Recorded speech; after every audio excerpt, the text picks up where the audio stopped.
welcome to another edition of Remember When here on Cable 15 TV and on, of course, on our website at cable15tv.com, on Facebook, my Facebook page, Cable 15 TV, and on YouTube at Newport Cable 15 TV. Benjamin Winfield Smith joins us to talk stuff. We've got a lot of stuff lined up. Benny Smith. A lot of stuff, buddy. Good to see you, man. David Black. David Black. Well, you mentioned Buddy, and we talk about nicknames, and I got a whole segment that we're going to talk about nicknames, but we thought we'd get on here and just rehash about growing up in Newport, Arkansas, and living the dream, and here we are today. And staying here? Yeah, staying here. We stayed, didn't we? Yeah. Could have gone anywhere in the world. Never left. Never left. We're in the museum, which is, we'll be showing some pictures of that as we go throughout the process of the interview. But, Benny, first of all, let's talk just a little bit about this museum just quickly, and we'll talk more about it later. But tell us where we're filming here. This is the Benny Smith Museum. It was created when I started having my softball, I'm sorry, buddy. That's okay. My Super Bowl parties, and I wanted it to make it where it was sports related. Right. And over the years, people have donated, give me stuff. Yeah. And I need to do an expansion, but I ain't got anywhere to go. I'd like to knock a wall out. There you go. It ain't going to happen. It's not happening, is it? But we got a lot of things to talk about. The museum is one of them. We'll talk more about that. But first of all, Benny, tell us a little bit about your family. Tell us about your wife and kids. People that don't know you, and I don't know if there's many people out there that doesn't know Benny Smith, but tell us about the family. Well, I'm married to Sherry Smith, 32 years. Got Weston. He's 31, or 32. Warren's 21. And I've lived at 2804 Lynn Street for 19 years now, and hope a few more years. There you go. Yeah. I want to stay here, buddy. There you go. I don't blame you. Yeah. Fixing to turn, in February, going to turn 62 years old. That's close to what they say retirement age, but sometimes it doesn't happen that way. But, Benny, I want to look back. You talk about your family, and in all fairness, people don't know that your mom actually raised you. Yeah. And your dad was a big sports guy. Yeah. And obviously, I know that's how you got a lot of ideas about sports and so on and so forth. But talk a little bit about your mama. Talk a little bit about your mom. Well, my mother raised us about our whole life. And she worked as a waitress. And worked hard. Worked hard. And she did all right with us. We stayed out of trouble for the most part. Yes, sir. And you talk about us, your brother. Yeah, you have a brother? Yeah, Don Smith Jr. Right. And grew up in the housing project over on Lacey and Ashley Drive. We lived there twice. And made a lot of friends over there. Scott Jones, Dunky Lawson, people like that. Well, you've got a lot of friends that we'll talk about a lot of those, but Benny, no doubt, and didn't mean to interrupt, but a lot of friends. But I would say grew up from humble beginnings, and I want to say one thing. Go right ahead. My future wife lived over on the opposite street of us, and I didn't even know her at the time. Is that right? Yeah. Is that right? Yeah, we started comparing histories later on, and that's amazing, isn't it? We lived a street away from each other. Y'all didn't even play softball out in the yards together, or? Yeah, we had a playground over on Ashley Drive, and it was for basketball, right, football, baseball, yes, whatever sir. It was in yes, season. Yes, sir. We played. I guarantee you did. And that time when we were growing up as kids, that's what kids did. Oh yeah. We got out in the yard and played. Yeah, we did. Most time didn't even have like a TV. It was. That's right. If we did, it wasn't on till like at 8 o'clock at night or something. Yeah, we stayed outside. One channel. One channel. You get antenna. One. That's exactly right. That is exactly right. So, for the most part, that's how that worked out. Tell us about what you do now and what you've been at Farmers Oil Corporation for a long time. Kind of give us a little work history. You worked at the Chevrolet company, but tell us where you've been, professionally in your life, and what all you've done, and what you've done well. Yeah. Well, years ago, was an appraiser for Newport Federal. Right. And then they had the interest thing where Arkansas could only lend out money at 9%, and the interest rate's 18, so they shut down the lending part. Right. And then I moved on to McDonald Chevrolet detailed vehicles for 3 years. Yes, sir. Then I went to Farmers Oil, and I've been there May the 1st to be 30 years. Wow, 30 years at Farmers Oil Corporation. 30 years. That's a long time. That's a lifetime, isn't it? That's a long, long time. That is a long time. I've seen families grow up through there. Well, you know, you talk about that, and I guess, yeah, you've seen people who had would drive through with no kids, and then all of a sudden they're little kids, and then all of a sudden they're kids. Yeah, they're teenage kids, and now those kids have got kids. Yeah. Absolutely. So it's what, 2 or 3 generations? That's a couple of generations, yeah. no doubt, no doubt. I want to talk a little bit about growing up, Benny, and talk a little bit about your love for baseball and Little League baseball. And I say this sincerely, and I've told people around the world about my friend Winfield, the most feared Little League pitcher in the history of Newport Little League. Tell me a little bit about that.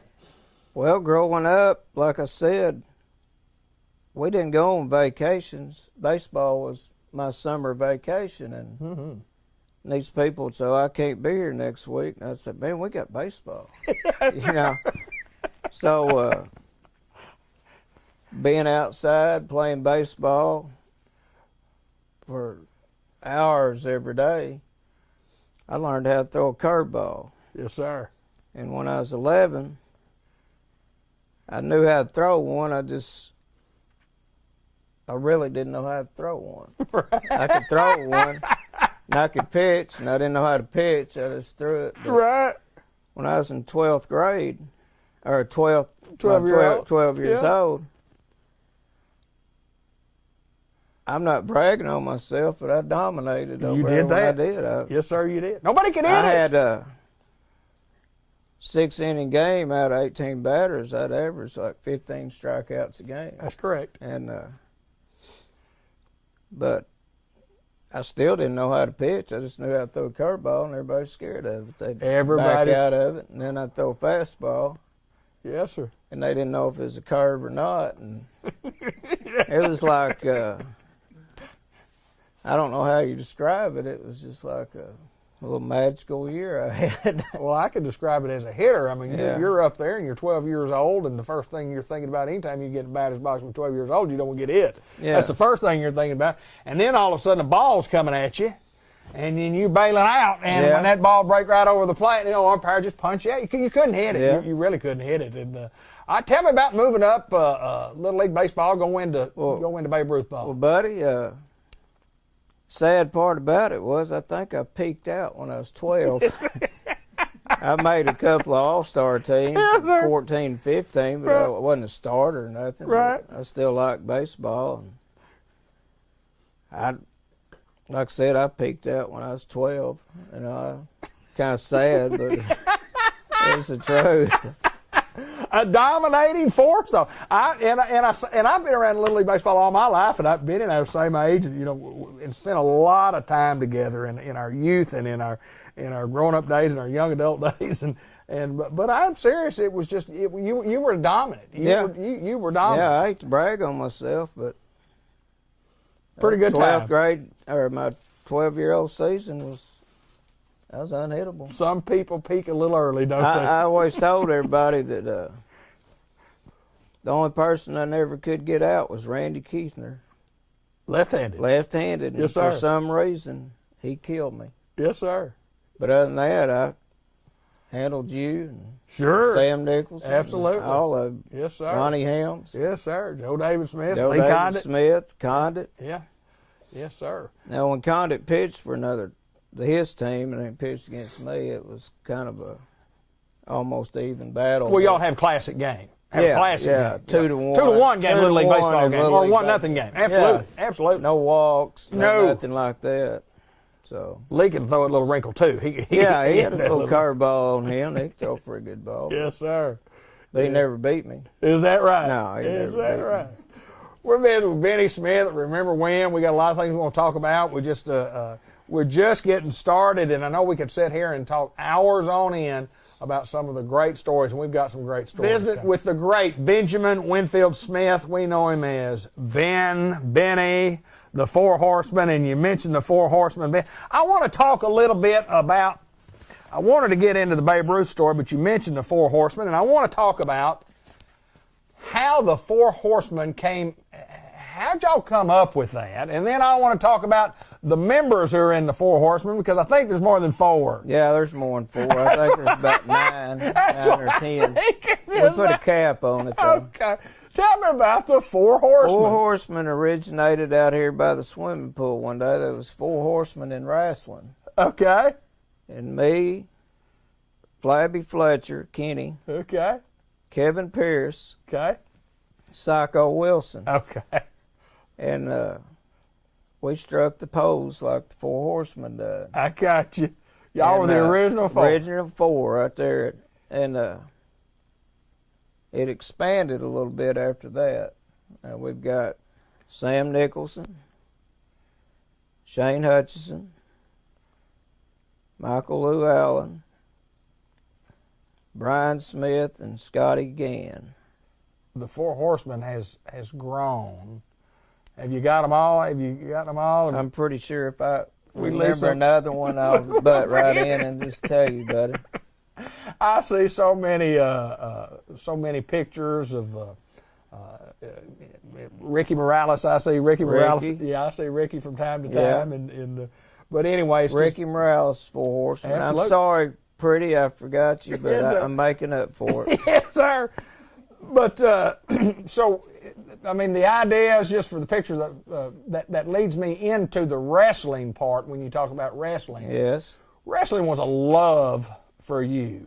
Yeah, oh, yeah. Talk a little bit about wrestling, how you got involved in it, and you've even been in the ring. Originate out at the Hi-Ho Deal, and you were one of them. We used to go out there, and they had Jackie Fargo and Spider Galento. Dwayne Peel. Dwayne Buddy Peel. He went by three names. Yeah. Buddy Peel, Dwayne Buddy Peel, and Dwayne something else. Yes, sir.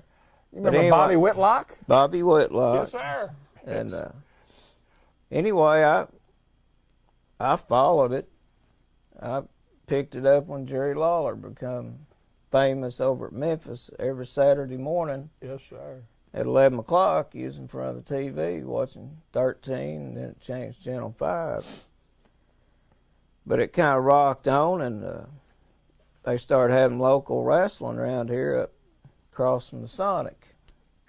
And the lineman, Chris Bryant, run the wrestling show, and we started going every Friday or Saturday night, whatever night it was on. We'd go up there and tailgate and go in and watch the wrestling. And well, anyway, Flabby Fletcher became good friends with Chris Bryant, and we was out there tailgating, and Lyman sent a runner out there and said, Benny, you and Kenny want to wrestle tonight?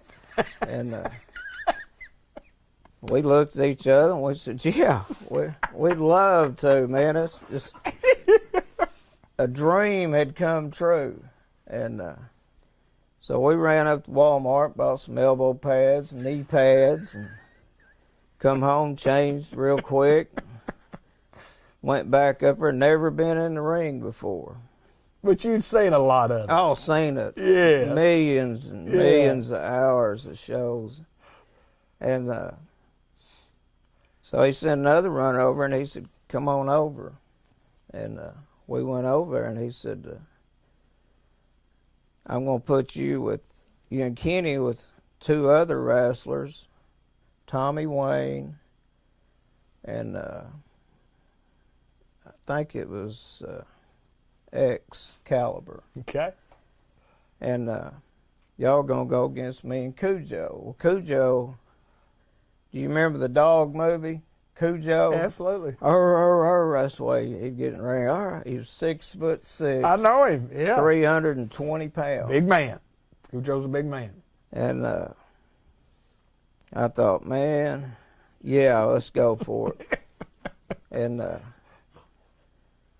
so we got out there, and they had it to it. They had the little kids outside the ring. If they threw you outside the ring, they'd belt strap you.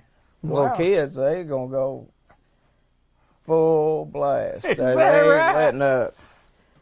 So Kenny jumps in there, and they threw him outside the ring. Them kids blistered him with belt. You hear us, oh. So through the night, we all got in there, and Lyman had me. Lyman's 500 pounds. Yes, big man. Big man, he had me. And my wrestling instincts kicked in, and I gave him a couple between the legs Right. and got him off of me, and I started hammering him like Jerry Lawler. No Lyman, he was... You had no training at all? No, None. we were rookies. Never heard and the story. hadn't ever been in a ring before. And so through the night, Cujo, he tore Fletcher's shirt off.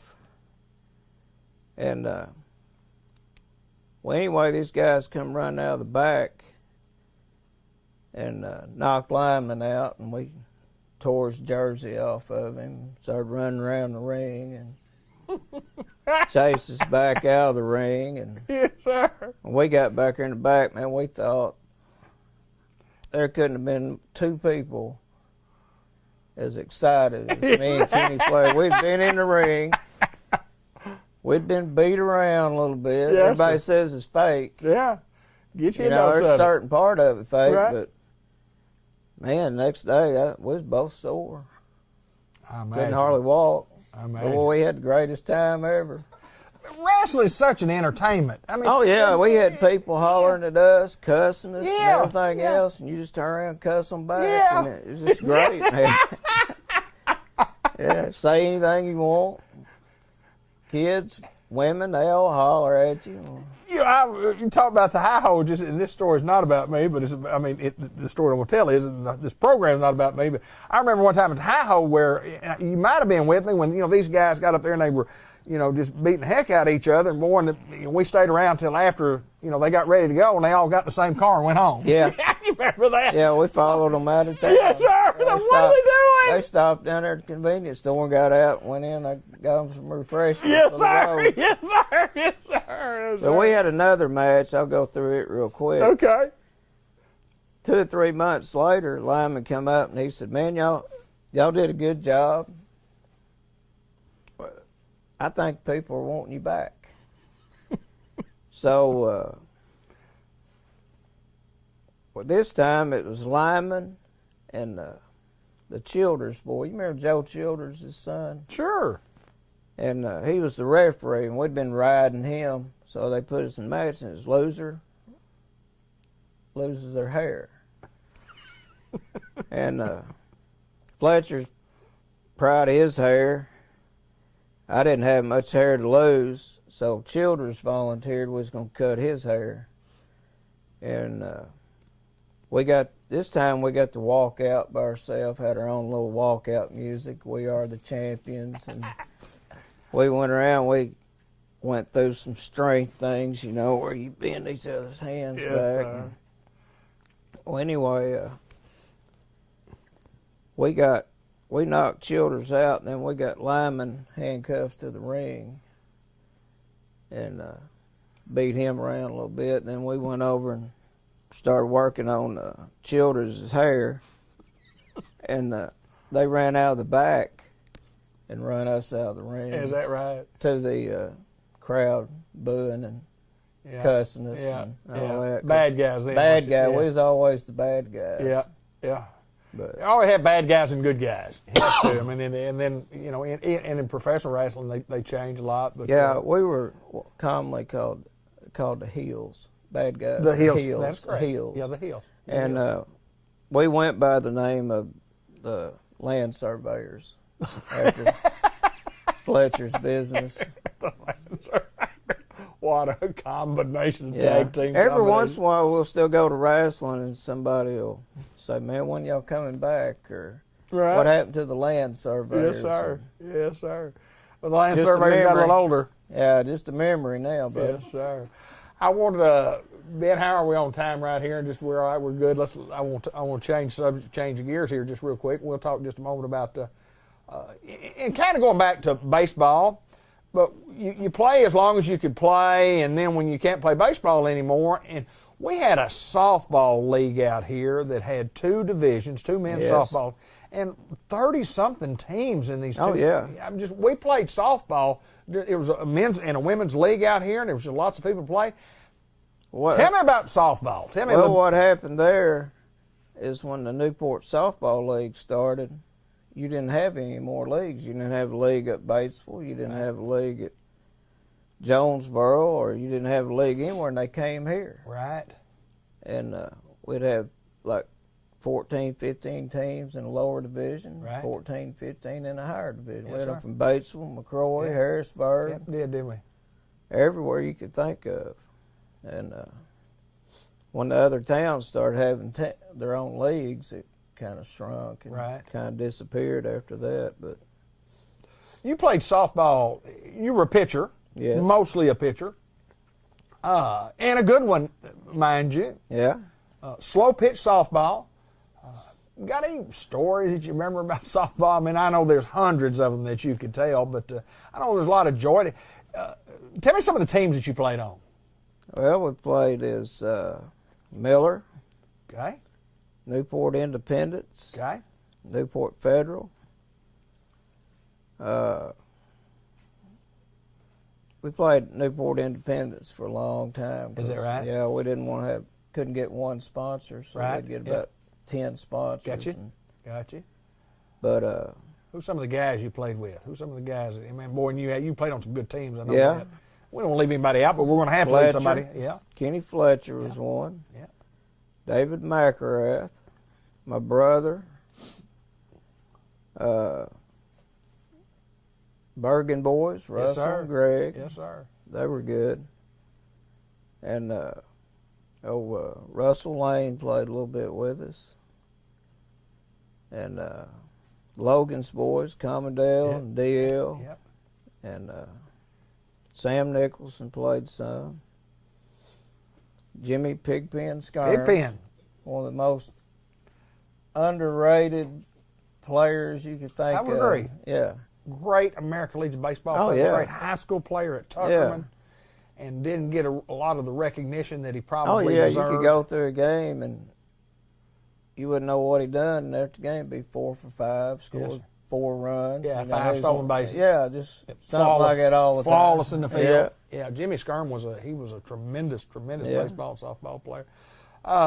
Who's the one guy you feared pitching to because you figured he was going to knock it about 400 feet? Or several guys. Who were some long ball hitters? Long ball hitters. Yeah, who you could had I'm blank. I remember Lee Condit could hit. Lee Condit could hit real good. He could hit one. Woody Long was a good one. Yeah, the Fears boys from Swifton. Yes, sir. They were real great good. softball players. Yes, sir. Woody Long. Yeah, Woody was a good one. Yeah. And Ray's Auto had a pretty good. Ray's Auto was real good. They had a good team, didn't they? Oh, every year they won tournaments. Yes, sir. We'd go to tournament, be happy if we won 2 or 3 games. Yes, sir. They'd win them all. Yes, Boo sir. Ray had probably one of the best teams to ever play softball He here. did. Yeah. You know, the Raymond Linville, who just recently passed away, and you talk about a guy that could play. Oh, he was just a good athlete. Just tremendous. I've seen him play basketball, Yes, volleyball, sir. anything you wanted. Raymond was a great one. He sure was. Well, we've got some more segments that we want to talk about, and a couple of more segments coming up. This is Benjamin Winfield Smith. Benny Smith, as most all of us know him, and he's a Super Bowl guy. We're going to talk a little bit about the Super Bowl party when we come up next. Jackson's Funeral Home and the Jackson family have been serving our friends and neighbors in Jackson County during some of the most difficult times of their lives for nearly 60 years. We believe the highest standard of care is achieved when people are given the tools needed to make the most informed decision for the benefit of their family. For us, there's no greater honor than to care for our friends and our neighbors in their time of need. The Jackson's Funeral Homes, the 1900 block of Malcolm Avenue in Newport, phone number 870-523-5822.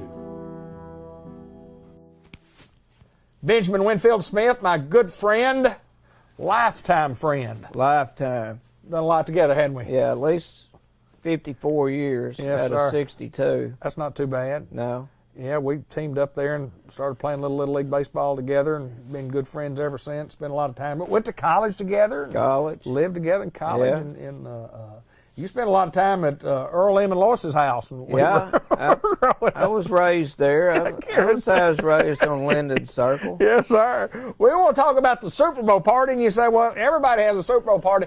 And, well, you may have one, and you may have one occasionally, but Benny has a Super Bowl party that I'm going to let him tell you about. First of all, I want to know about the Super Bowl party coming up is what year, and then tell me how this thing got started and how it evolved into what it is today. We mentioned earlier in the show about the museum and the Super Bowl party. Yes. Tell me about the Super Bowl party.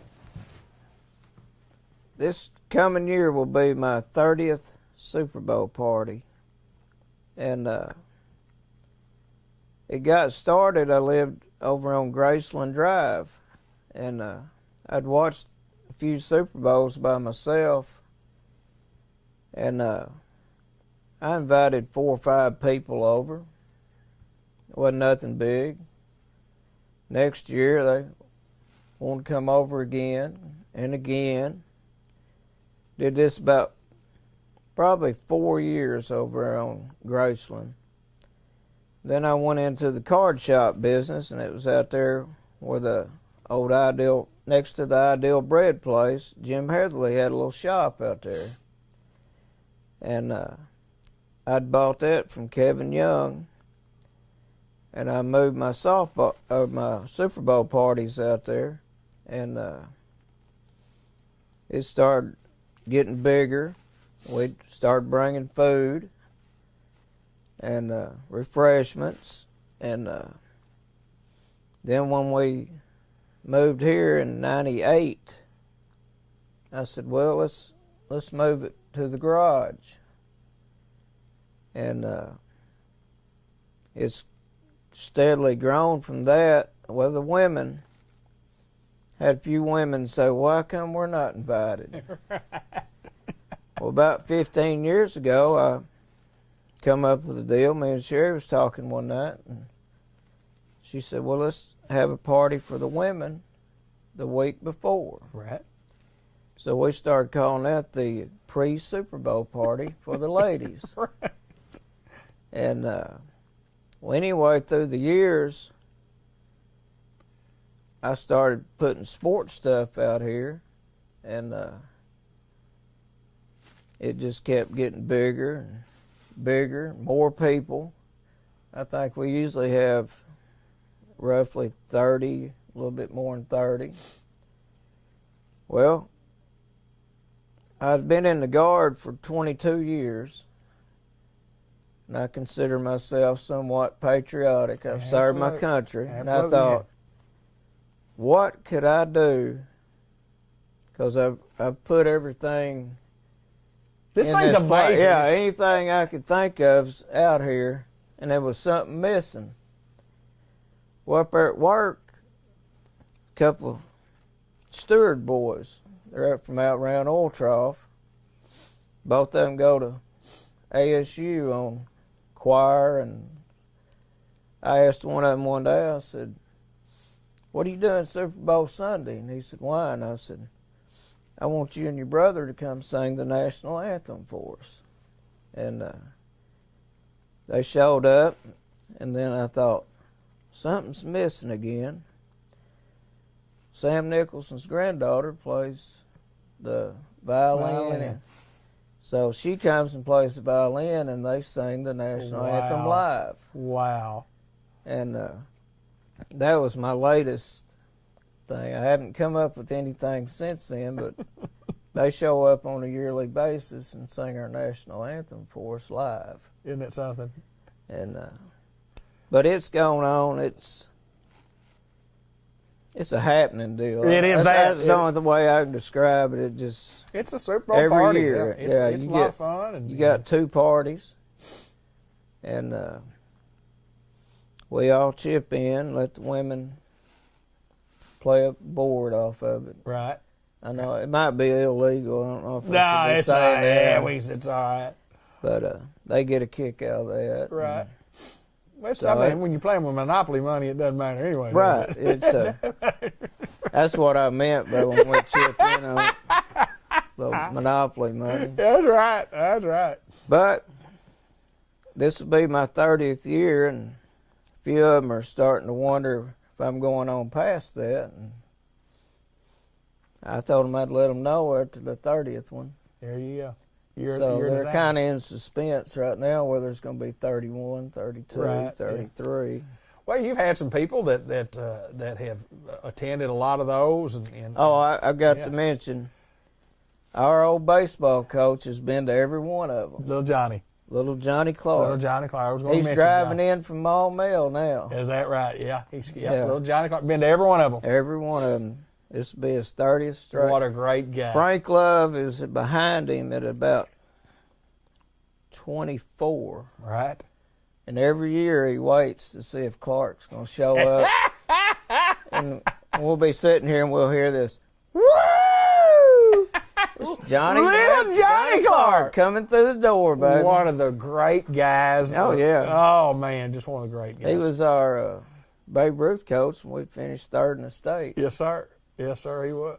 Yes, sir, at Springdale. But anyway, he's tended all. This will be his 30th straight. Wow, that's unreal. That is unreal. John's a great guy. Of course, you have a lot of people do it, and a lot of people come, and I know it's a big deal for y'all, and everybody gets the opportunity to contribute to the sports, what I call the sports museum. Yeah. Benny Smith Sports Museum. And look around. What's the purple thing that we've got over here, Ben? What's Shane Hutchison had a trip. Sugar Shane, you know Sugar Shane Hutchison. He went down to New Orleans, and they got a lot of voodoo and all of that, and he brought that back for the museum. Okay, all right. And I thought, why not just add it to it? Absolutely. Yeah, it's a Sugar Bowl gift. I don't see real well. I saw that over there, and I couldn't tell just exactly what that was. But boy, it's not. Yeah. Sugar Shane coming through. Sugar Shane, yeah. I don't know what his idea was. He was casting good luck or bad luck, but he's casting some luck, wasn't he? Oh yeah. Yes, sir. And I don't know. And I wore it some of the first parties. Did you? Yeah, right. I wore it around just to see what it'd be like. Yes, sir. Yes, sir. We may show that. Of course, we said Ben's going to be moving around the room and showing you some things that are here. And little Sammy Nicholson donated his high school football jersey back it was here. his first Super Bowl party, and he came with the gifts. And Yes, it was sir. his high school football jersey. Yeah, that's the original one. I know he can't get into it now, but it's a sharp-looking jersey. Are you saying Sammy Joe may be a little bit over his playing weight? Well, I told him the other day, I said, with the reversed roles in high school, I'd be running behind him instead of him running behind me. It's correct. He didn't like it. I got it. Kind of hurt his feelings. Did it really? Yeah. Well, you talk about a great athlete. Oh, yeah. Sam Nicholson was to do it all. Yeah, I did a four-sport thing on Facebook counting down his 60th birthday That is party. correct. Yeah, that is correct. And great pole vaulter. Yeah. Yeah, tremendous pole Baseball. vaulter. Baseball, football, basketball, track. Yeah, track. Yeah, he could do it all. Yeah. He could do it all. Well, congratulations on your 30th Super Bowl coming up, and I want to kind of change gears here, and I want to talk a couple of things. And I'm just going to mention some names. We'll talk about Sam. I'm going to mention some stuff, and I want you to tell us a quick story about what I mentioned. How about that? All right. Robert Houston, Yes. Osceola High School football player. Yes. Sam Nicholson. When we were in the 12th grade, the second game of the year was Osceola. They were coming to town. I was a center. They had moved Robert Houston to nose guard. He was roughly 6'4", 270, 80 pounds. Amen. I was 5'8", 170. And the week of practice for that game, our line coach, Danny Gilbert, kept telling stories about how Robert Houston had destroyed Don Shelton the year before. Don Shelton was all state, all everything. Went to UCA on a football scholarship.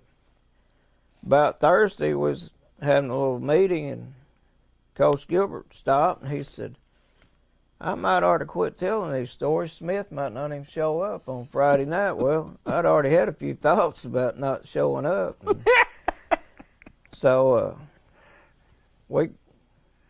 Friday night shows up. We go out there, get out on the field.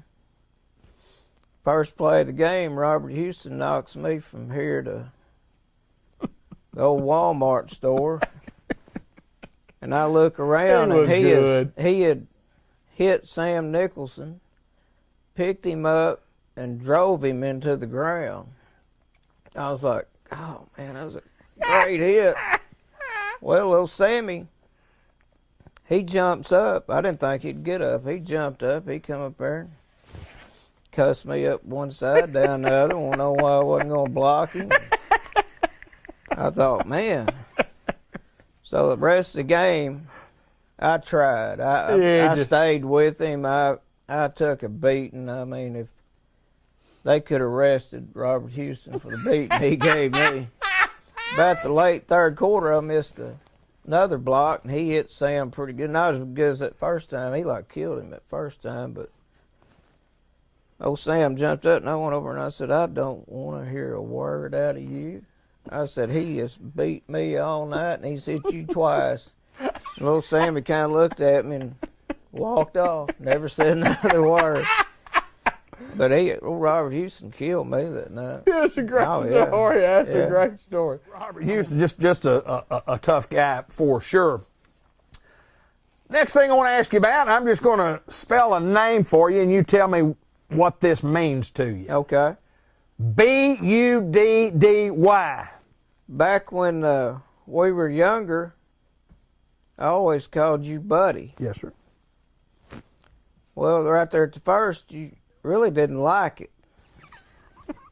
But after all night, I'd buddy this, buddy that.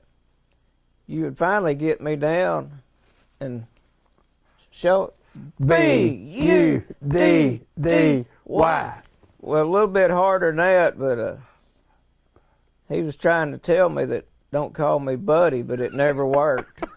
Well, one of the reasons that not only that, if you kind of remember, we might have enjoyed some refreshments back when we were in our younger days, but you might be in the back seat of the car, and I would remember, do you remember what you would do to me and spelling out the Buddy? Well, yeah, you remember what you do? You take your hand and you go B-U-D-D-Y. Them scalpers. I'd say, Benny, if you do it one more time, we'll stop his car. I did about 40 scalpers a night. That's about right. Tired of it. That's about right. I'm going to give him B-U-D-D-Y. All right, let me go on. Hey, that might have been in the middle of a road. Could have been anywhere. Over the park, anywhere. Yeah, I was a designated driver. Yeah, I was a designated driver. When you stopped the car, I knew you got tired of hearing the name Buddy spelled out on top of your head. How about move over, buddy? One night, me and you were out. We were coming by Harris Hospital, and we were coming east, and this woman was standing out in the middle of the road, and she said, "My house is on fire. Can you help me?" Well, being the great citizens we are of Newport, we said, "Yes, ma'am. We'll help you." And we pulled over. We went to the back of her house, and the back part of her house, flames were coming out of the window. I connected the water hose, and you had the water going on it. About had it out, and here come the fire department. And fireman came and brought the big hose around. He said, "Move over, buddy." And you moved over, and you stand beside me, and I said, "Did you know that guy?" And you said, "No, I don't know him." And I said, "Well, I thought you did. He called you by your first name." He called you by your name. Called you buddy, didn't he? Move over, buddy. I didn't know you knew any firemen. I just remember We had this fire out, and we're not Yeah. making funny about it. This is the truth of the matter. I mean, the firemen that were there, and they had their big water hoses out and everything. Move We'd already over. had the fire Oh, yeah. extinguished. And move over, buddy. We let some I thought, professional man, people. he knows him. He didn't no more know you nothing. No, he didn't. Tell me about the cinnamon rolls. The cinnamon rolls that story will be famous forever. We had came in one night. We were hungry. Yes. I was hungry. I saw some cinnamon rolls laying there. Coming into mom and dad's house. Yeah. Well, I ended up eating most of them, probably all of them. It was my pre-diabetic days. And next morning we was laying there, and Mr. Black came knocking on the door, and he said, "Hey, get up." We said, What you need, Mr. Black? Anybody know what happened to these cinnamon rolls in here? I looked around, I said, "Hey, Mr. Black," I said, "Man, I apologize. I was hungry last night, and I'm on my way to the store to get you some more cinnamon rolls." And he said, "Oh, I ain't worried about that." He said, "They were molded." I was like, "Oh, God." We're molded. He had opened them up Hey, the night before. Whole pan of molded. They were some molded. He said he put aluminum foil on them. He was Yeah. going to take them back the next day. He said, I wouldn't worry about He said, you. I wasn't worried about you replacing them. I was just worried about if you was all right. Man, they had mold on. I thought, I didn't see any mold on them that night. Did we say we wanted to talk about the jacket on fire or not? The jacket on fire. Yeah. One night we came in and we'd bought us a couple of stogies, cigars. Well, I was about halfway through my cigar and Miss Black came in. And I didn't want her to know I was smoking in her house. And I thought the cigar was out. So I just stuck it in my pocket. And I had on my new Letterman's jacket. sure I was did. proud of it. Yes, sir. And Mr. Black says, "Hey, Ben, your pocket's smoking." I said, "Oh." I reached in there and that stogie wasn't out. It'd burn a hole through my Letterman's jacket pocket. You still have that jacket? Do Oh, you- yeah. Do you still? Oh, yeah. I guarantee you can I ain't still- got no pocket in it, but no pocket. But I Oh, got that's the a jacket. true story. Yeah, That's yeah. a true story. Yeah, he said, "There's smoke coming out of your pocket there, man."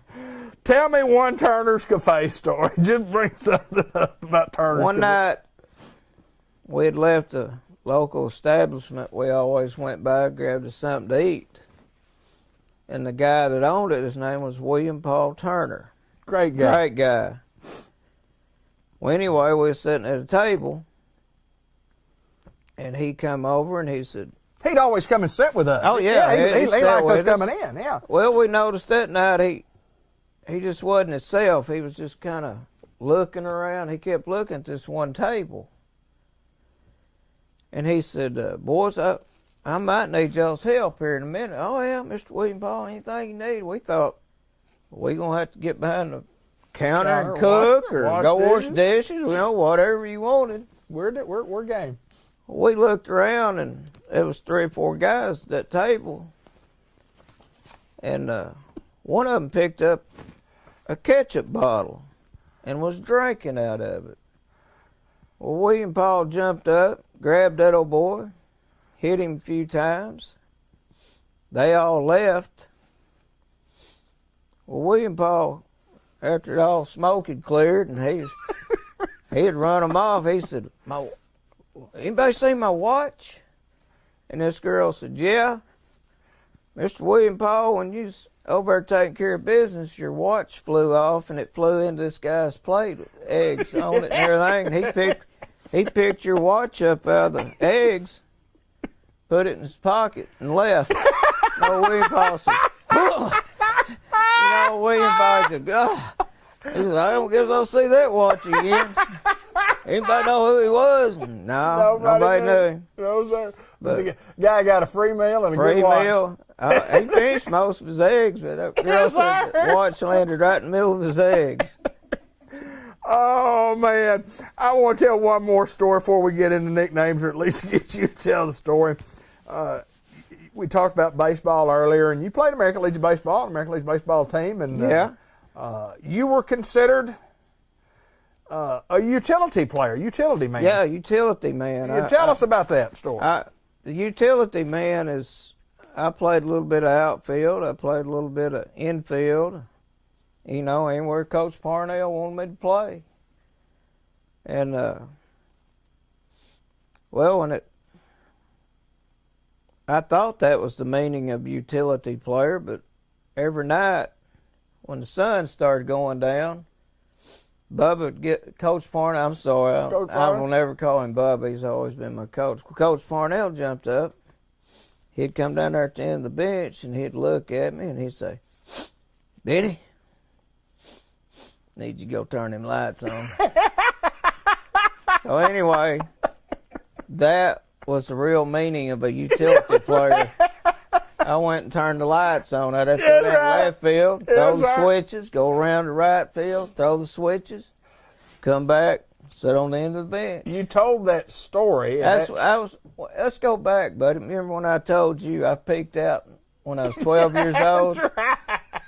That was the end of it when I was 16. Yes, sir. Yes, sir. But you told that story when we were having the year-end meeting down at Kelly's in front of a bunch of people. Yeah. And we were to stand up and tell what we contributed to the team. Well, I'm David Black, position you played. And I stood up. I said, well, I'm David Black, and I was the catcher, and I hit, 295 and hit 2 home runs. And, I really enjoyed playing American Legion Baseball. And you stood up, and I'm Ben Smith. I'm a utility man. Utility man. And then you paused, and everybody, utility man. Utility man. And then you said, you walked down that left field line, turned those lights on there. Fun playing American Legion Baseball over there under Coach Parnell. And that was a fun time. And, you mentioned Johnny Clark. Going back just a little bit, just kind of rehashing, John Clark was our coach when we were 14. We were 15. Bubba ended up taking over a team that had a great run and ran into a tough Jonesboro team. But anyway, that's here and there.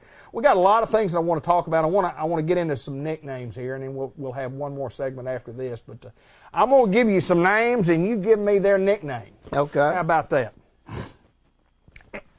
Did you give everybody these nicknames? Were you the guy that did that? I would say 90% of them. Some of them was already in place. Right. But 80 to 90%, yeah. Buddy. Buddy. Yeah. That's correct. Yeah, you gave Buddy. that to me. Yeah.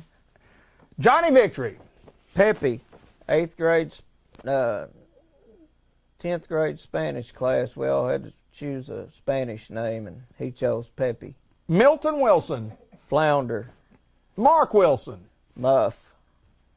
Jeff Fortune. Ziffle. Randy McNeil. Squill.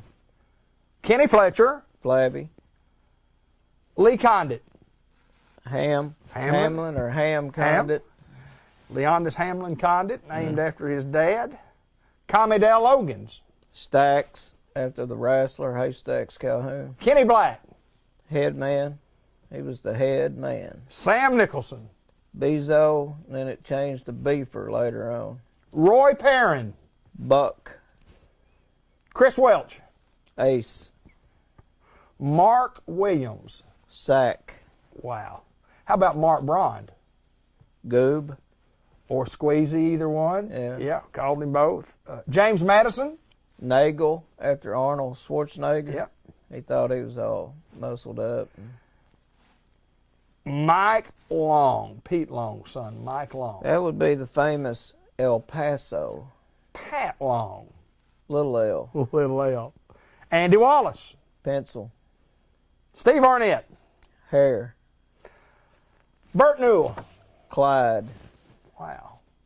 Alfonso Brown. Big Al. Steve Stark. The cool one. That's right. Bobby Wallace. Waldo. Mike Kettle. Pot. Tony Montgomery. Cookie. How do you remember this stuff? Morgan Long. Gander. Price Holmes. Slick. Max Duncan. Blue Max. Blue Max Duncan. Ricky Washam. We see Jackie Cooper. Ace.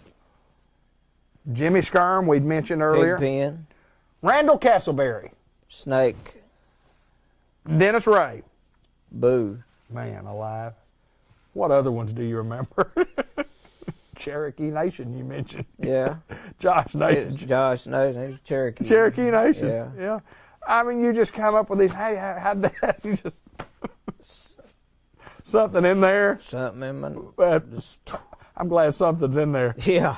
All right, I got a few There's more. a little bit left, buddy. I got a few more questions to ask, but we're going to pause and we're going to get back to the final segment of the program. Visiting with Benjamin Winfield. Benjamin Winfield Smith talked about some of the things that Ben has accomplished in a lifetime, and it's been a real rewarding life for sure. You've touched a lot of people, and I'll get to more of that here in just a little bit. Some final questions, just real quick answers, and then I got a couple of questions at the end. And I haven't rehearsed any of this. No rehearsal. This is all just. Favorite athletes. Let's talk football. Who's your favorite all-time football player? Joe Namath. Joe Namath. Joe Willie Namath. Basketball, pro or college basketball player. Dr. J. Dr. J. Julius Erving. Or Bill Walton in college. Okay. Just Walton was, in college, yeah, not yeah. after college. Walton, 21 out of 22 against Memphis State, 44 points, scored 21. That's without allowing it. You couldn't dunk. You couldn't dunk it. That's correct. That They were is doing correct. alley-oop to him and stuff. Baseball, I know. Reggie. You better know. Yeah, Reggie. Reggie Jackson. Mr. No. October. Favorite pro sports team, football. Who's your favorite team? Oakland Raiders. Raiders. Basketball. I don't follow pro basketball that much, but if I did, I would probably say the San Antonio Spurs because they had David Robinson and Yeah. Baseball team. Cardinals. Cardinals, get your Cardinals. We made scorecard. many a trip up there. Cardinals scorecard here. It's, They give you some refreshments up there at Busch Stadium too, wouldn't they? If you want. Favorite wrestler of all time? Yes, sir. It'd be a split between Jackie Fargo and Jerry Lawler. And Jerry Lawler. Favorite golfer? Favorite golfer would probably be Jack Nicklaus. Wow. Golden Bear. Here's some think questions here. Okay. Follow the Olympics, any? You Olympic guy? Yeah. Follow any of the Winter Olympics? Not much. You remember any great Winter Olympic moments that that would come off the top of your head and say, "Well, I remember when that happened." Anything? If not, we'll go to Summer Olympics. Any great events that you say, "Well, I remember that in the summer," or something that you really remember? I can remember the '68 Olympics when Bob Beamon broke the world Shattered jump record by about 3 feet. Shattered it. Yeah. Yeah, Mexico City. And it was a once-in-a-lifetime jump for Absolutely. him. Yeah. Absolutely. Like scratched the first 2 times before that, wasn't even close. No. And then just sailed into history. That's a great Olympic moment. I think my greatest Olympic moment itself didn't have anything to do with the competition, but when Muhammad Ali lit the torch several years ago, I just thought that was just a great moment for me. But anyway, what favorite sports moment ever for you? Favorite sports moment? I was watching the '77 World Series. You didn't have a VCR and stuff back then, and Reggie hit 3 home runs in a World Series. I knew it. I remember watching the whole game. Right. And I had a choice between doing something that night and staying home and watching that, and I thought, well, I'm going to stay home. Really? And I got rewarded for it. You sure did. You sure did. All right, let me ask you this. What's your favorite sports moment that you saw, most memorable moment that you saw that you were actually there? High school, college, pro, just a favorite moment. And you could always say, I was there when that happened. I remember going to Truman to watch Jerry Eckwood play in high school. I was with you. And he was just like a man. Among boys. Yeah. He was. And he went on, had a good, and had a great career at Arkansas, and then in the pros, yeah, he had like a 5 or 6 year run where he was one of the best. Sir. No doubt that it was just a super moment. I was at the high school football game too. The year before, we had played in the playoffs, and in this particular year, we lost out. You know, Truman had beaten us 19-0, and do you remember? And this, I didn't have this down, but do you remember the last football play from scrimmage that you and I were a part of in high school football? It was up Batesville. Yes, sir. And no, I don't remember the last play of the game when Gary Creech kicked a 42-yard. Okay, I was thinking our side of the ball, but you know that guy. I was talking to Donald Coleman from Batesville, and he played.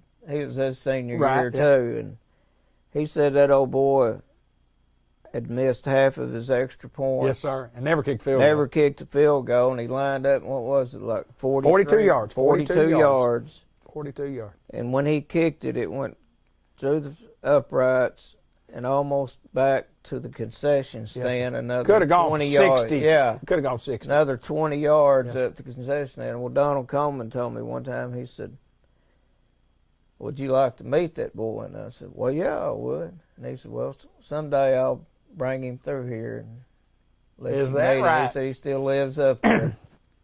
I think he was a sophomore, and I don't think he played again. I don't think he played anymore after that. But yeah, it was. It was 10 seconds to go in the game. Took 5 seconds to do it. Then they kicked off to us. And we had 5 seconds. Well, they lined up for a field goal.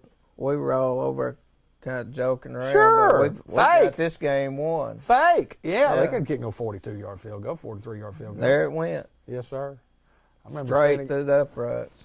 That wasn't on my list of things, but I guess, what's your most disappointing sports moment? Maybe something that your favorite team didn't make it, or what was disappointing? Not that. I just mentioned that high school game, but you're. Well, I'm going to tell you the truth. It was the '69 Sugar Bowl, and Archie Manning. Tore us apart. Yeah. And I've had a well-known hatred for all the Mannings since really? Then. Archie, is Peyton, that right? Yeah. Eli. Yeah. A hatred. I'm going to drop it this year. I've had it for like 40-something Time years. to get rid of it, yeah, isn't it? This year. I love the Mannings. New Year's resolution. There you go. I'm going to drop my hatred for the Manning family. And I don't know if... I know it's not going to be earth-shattering or anything, but maybe a lot of people's tired of hearing about it. But I get it. Yeah. Benny, you watch any movies? You got a favorite sports movie? Favorite sports movie would probably be, and I know you're going to laugh on this one, Bad News Bears. It's a good one. Yeah. That's a good movie. It's a great movie. Yeah, it. They have not come out with the Reggie Jackson story yet. Right. So yeah, it's coming. All the sports movies will be kind of like below that. Benny Smith, I've enjoyed it, but I've got a couple of questions I want to ask you that I think that are important. Yeah. Something that's kind of in depth here, and you and I never get in depth when we talk. It's always fun and games. But yeah. If you could sit down and have lunch with anybody in the world, living or dead. I mean, they could be living or dead, and you say, how many people? One person. You could sit down with one person. person. Who would you want to sit down and have lunch with? Well, right now it'd be kind of a toss-up. Okay. First, I'd pick Reggie. Right. And then the next one would be Donald Trump. Really? Yeah, he's got me interested in politics. Right. I never gave a care who was in there or what. Right. Got you. But Trump is just... He'd be an interesting guy to sit down and have lunch with. Hypnotized me, yeah. That's all. All right, here's the last question I've got for you. Okay. Other than anybody in your family, who has influenced your life the most growing up? Other than a family member. Other than a family member, it'd have to be you. I appreciate it, my friend. Yeah. We've been friends a long time. Oh, we've done stuff that I couldn't really talk about on this camera. My dad used to tell me that if you could live your life and the day you die, if you could look back on it and you said you had one friend from the time you met him until the time you died, you've conquered the world. And Benny Smith, I can say this, not only you're that friend of mine, but you've got hundreds of them out there. I appreciate You've impacted a lot of people's lives in Newport, Arkansas, and Jackson County. I'd like to say one thing before we Yes, sir. get after I lost my leg, and I kind of wallered around a little bit about it. I thought, well, I don't know if life's over or not. And of course, Sherry was real great for me to have around, but Bud Black, Yep. Ricky Doyle, Yep. and Clay Kurtner showed me that life wasn't over. Life's okay, isn't it? Yeah. Life's okay. And I never really got to thank them, and I thought I'd mention their name. Well, Benny Smith, we've been through a lot together. 62, and you'll be 62 before I am 62, my older friend. And I've said this a lot in our lifetime, and I've told What Benny. about you drawing Social Security as soon as you get 62? Yeah, I'm getting close. I'm getting close. But I do. I've often said, I said, Benny, I hope you live to be 117 years old. I hope you have a healthy life, and I hope the last words I hear you, I hope the last words that you say are, "Hey, buddy, I've enjoyed it." Benny Smith, love you, my friend.